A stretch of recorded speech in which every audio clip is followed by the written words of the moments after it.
अस्सलाम वालेकुम dear student. आज हमारा टॉपिक है HTML टेक्स्ट फॉर्मेटिंग। आज हम फॉर्मेटिंग के बारे में पढ़ेंगे। जिस तरह हम माइक्रोसॉफ्ट वर्ड में फॉर्मेटिंग करते हैं टेक्स्ट का, बिल्कुल इसी तरह हम HTML में भी टेक्स्ट फॉर्मेटिंग कर सकते हैं। तो अभी मैं आपको एग्जांपल के थ्रू जो है समझाने की कोशिश करता हूं कि HTML contains several elements for defining text with a special meaning. Example: this text is bold, this text is italic, this is superscript and subscript and superscript. अगर आप देखें तो यहाँ पे मैंने this text is bold को जो है, आप अगर देखें डार्क नजर आ रहा है, बोल्ड में इसी तरह आपका टेक्स्ट नजर आएगा। और इटैलिक में अगर आप देखें दिस टेक्स्ट इज इटैलिक, तो इसी तरह आपकी राइटिंग जो है टेक्स्ट की नजर आएगी। सुपरस्क्रिप्ट और सबस्क्रिप्ट जो है ये अमूमन मैथमेटिक्स और केमिस्ट्री या फार्मूलाज में हम यूज करते हैं।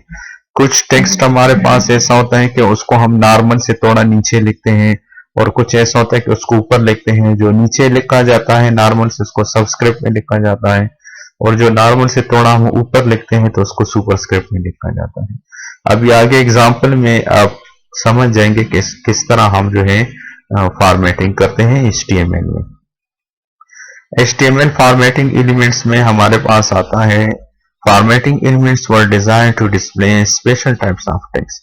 जब आप नॉर्मल से स्पेशल टाइप्स में जो है टेक्स्ट को डिस्प्ले करना चाहते हैं तो फिर हम ये एलिमेंट्स यूज करते हैं। जैसे अगर आप बी देखें एंगल ब्रैकेट्स में, बोल्ड टेक्स्ट के लिए यूज होता है।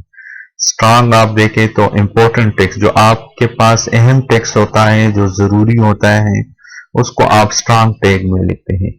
इसी तरह आई है तो इटैलिक टेक्स्ट, जब आप इटैलिक में लिखना चाहते हैं। Emphasize text, mark text, small text, deleted text, inserting text, subscript text और सुपरस्क्रिप्ट टेक्स्ट। तो ये हमारे पास डिफरेंट एग्जाम्पल हैं फॉर्मेटिंग के। अब एक एक को हम जो है इसमें एग्जाम्पल के थ्रू जो है मैं आपको समझाने की कोशिश करूंगा। रिमेंबर, यहाँ पे एक बात ये भी जहन में रखें कि हर एक टैग को जो है हम क्लोज भी करते हैं। जैसे बोल्ड है तो बोल्ड जो है बी, वो बैक स्लैश बी से क्लोज भी होगा। इसी तरह स्ट्रांग, इसी तरह italic, emphasize, mark, smart, deleted, inserting, subscript, superscript, ये सारे टैग्स जो है आपके ये स्टार्ट होंगे और क्लोज जो है ये बैक स्लैश से होंगे। उम्मीद है आप समझ गए होंगे मेरी बात को, लेकिन अभी आगे एग्जांपल के थ्रू मैं आपको समझाने की कोशिश करता हूं। जैसे यहाँ पे मैंने एग्जांपल के तौर पर बोल्ड को लिया है और स्ट्रांग को लिया है। The HTML element defined bold text without any extra importance. और कोई इंपॉर्टेंस के अलावा जो है ये आपको बोल्ड टेक्स्ट दिखाएगा। यहाँ पे एग्जांपल में आप देखें, बी को एंगल ब्रैकेट्स में लिखा है दिस टेक्स्ट इज बोल्ड, और फिर बैक स्लैश बी से जो है इसको क्लोज किया गया है। तो इसी तरह आपने जो है लिखना होगा। इसके अलावा स्ट्रांग है तो स्ट्रांग को भी जो है हम एक एग्जांपल के थ्रू में आपको समझाने की कोशिश करता हूं। The HTML strong element define text with strong importance. The content inside is typically displayed in bold. Remember, the contents within the strong tag will be displayed in a bold form. आपको मैं ये बता दूं कि जो आप strong tag के बीच में टेक्स्ट लिखेंगे वो बोल्ड ही नजर आएगा, और जो इंपॉर्टेंट टेक्स्ट होता है आपका, जो बहुत जरूरी है, जिसको आप बहुत ज्यादा मेंशन करना चाहते हैं, तो उसको हम स्ट्रांग में लिखते हैं। तो आप अगर देखें तो स्ट्रांग का स्टार्ट टैग भी है और उसको बैक स्लैश से जो है क्लोज किया गया है। इसके अलावा HTML में आई और EM एलिमेंट से, आई आपको पता है कि इटैलिक के लिए यूज होगा और EM जो है एम्फसाइज टेक्स्ट के लिए यूज होगा। The HTML I element defines a part of text in an alternate voice or mode. The content inside is typically displayed in italic. The I tag is often used to indicate a technical term, a phrase from another language, a thought, a ship name, etc.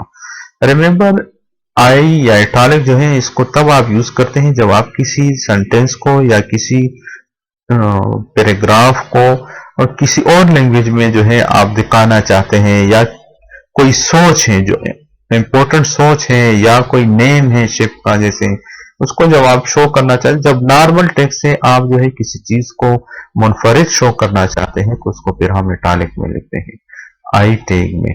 और अगर आप example में देखें तो आई का start है और उसको मैंने बैकस्लैश से क्लोज किया है।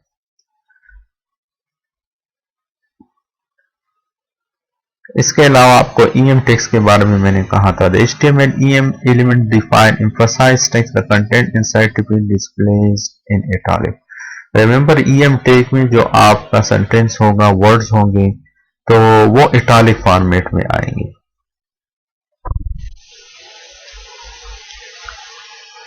सबसे इंपॉर्टेंट जो टेक्स्ट फॉर्मेटिंग का पार्ट है, हिस्सा है, वो सबस्क्रिप्ट और सुपरस्क्रिप्ट है। तो सबसे पहले सबस्क्रिप्ट को हम डिस्कस करते हैं। द HTML सब एलिमेंट्स या subscripted element. The HTML subscript element defines subscript text. Subscript text appears half a character below the normal line and is sometimes rendered in a smaller font. Subscripted text can be used for chemical formula like H2O। जैसे आपको पता है कि कुछ text आपको मैंने पहले भी बता दिया कि वो नॉर्मल से हम जो है नॉर्मल लाइन से बिलो हम शो करना चाहते हैं तो उसको सबस्क्रिप्ट में लिखा जाता है। जैसे केमिस्ट्री के फार्मूले हैं या मैथमेटिकल में बास फार्मूले इस तरह आ जाते हैं तो उसको हम जो है सबस्क्रिप्ट में लिखते हैं। और एग्जांपल यहाँ पे हैं, जैसे मैंने लिखा है पी दिस इज, फिर सबको मैंने यूज किया सबस्क्रिप्टेड, फिर सबको क्लोज किया गया टेक्स्ट और फिर पी को बैकस्लैश से। जब आप ये रन करेंगे तो आपको पता चल जाएगा कि सबस्क्रिप्ट आपने फिर किस तरह यूज करना है प्रोग्राम में। लास्ट में जो सुपरस्क्रिप्ट है, जब आप नॉर्मल सेंटेंस जो आपका है उससे कुछ टेक्स्ट आप ऊपर शो करना चाहते हैं तो फिर सुपरस्क्रिप्ट आप यूज करते हैं और ये भी मैथमेटिक्स के फार्मूलाज वगैरह में आता है। द HTML सब element defines superscript text. Supertext appears half a character above the normal line and is sometimes rendered in a smaller font. Superscript text can be used for footnotes like WW1। Example, this is superscript backslash supertext backslash p। जब आप किसी चीज को थोड़ा normal line से ऊपर show करना चाहते हैं तो फिर उसके लिए आपने सुपरस्क्रिप्ट को यूज करना है। सबस्क्रिप्ट की बजाय फिर आपने क्या यूज करना है, सुपरस्क्रिप्ट को यूज करना है। उम्मीद है आज के जो फॉर्मेटिंग टेक्स्ट है ये आप लोगों के समझ में आए होंगे।